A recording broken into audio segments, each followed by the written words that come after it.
Schildersbedrijf Edens, de vakman voor uw woning. Deze aflevering wordt mede mogelijk gemaakt door Kip Tape.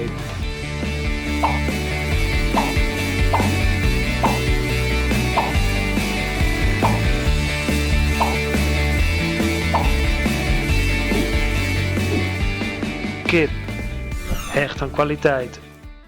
Ik krijg heel vaak de vraag, hoe kan het nou als ik het behang geschilderd heb en ik haal mijn plakband eraf, dan trek ik een stuk van het behang mee. Kijk, en dan heb je natuurlijk een stukje schade aan je ondergrond.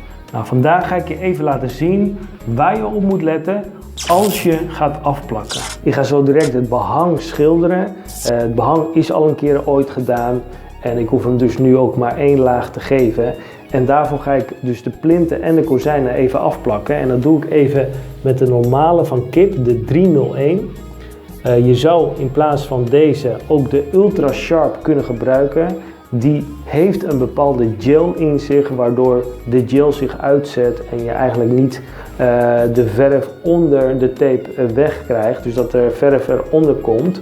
Alleen omdat ik het toch één keer ga doen, is het echt wel voldoende om de wat goedkopere van Kip te kopen, de 301.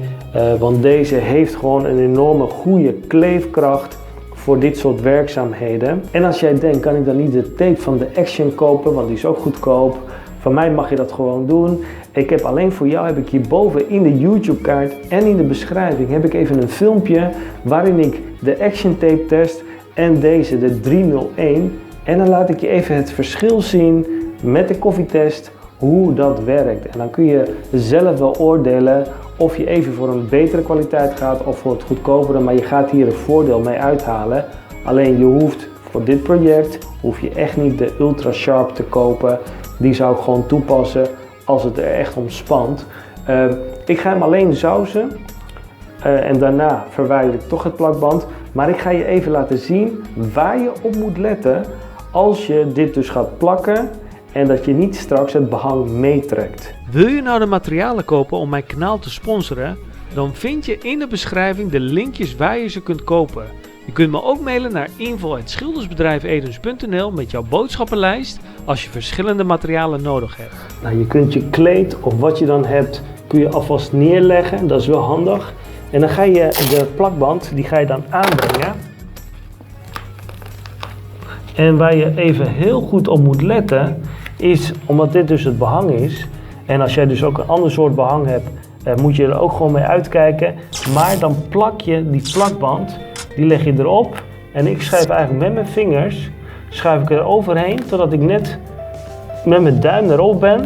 En met mijn wijsvinger hou ik dat tegen. Dus hou ik even de afstand als het ware op of lager. Dus dit is die afstand. Die hou ik erop. En dan zorg ik dat het bovenop een klein randje overhoudt die ik dan nog wel mee ga schilderen.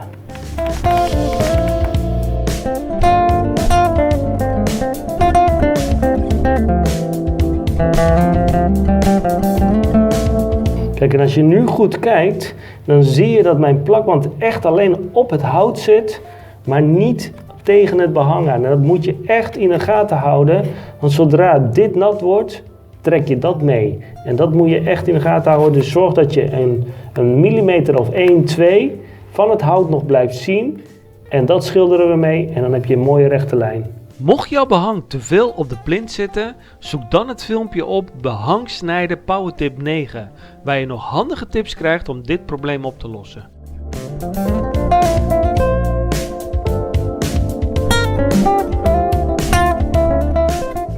Nou, wat ik met name doe, is al een stuk uittrekken. En met deze hand kun je gewoon, moet je eigenlijk niet erop drukken, maar gewoon even loslaten. En dan kun je met deze hand, dus deze kun je sturen. En dan kun je met deze kun je hem dan erop plakken.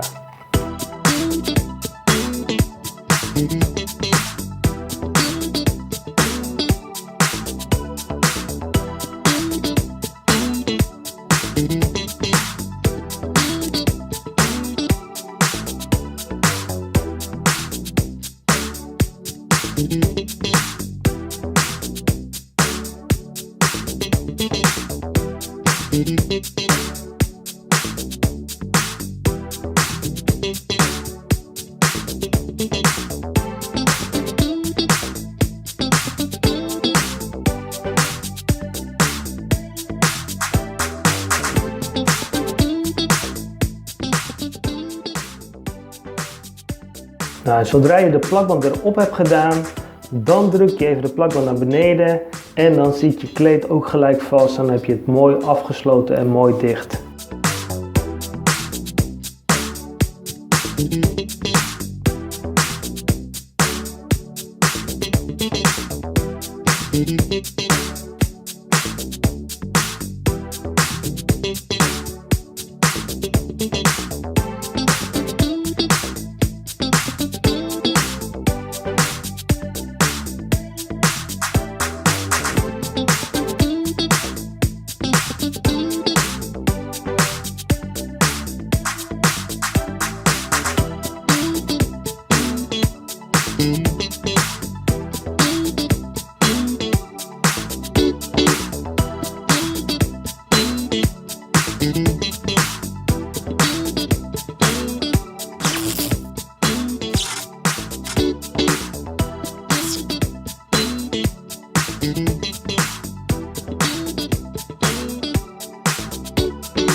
Laat me even weten of jij de plakband altijd tegen de muur aanplakte of dat je altijd een paar millimeter ruimte ertussen laat.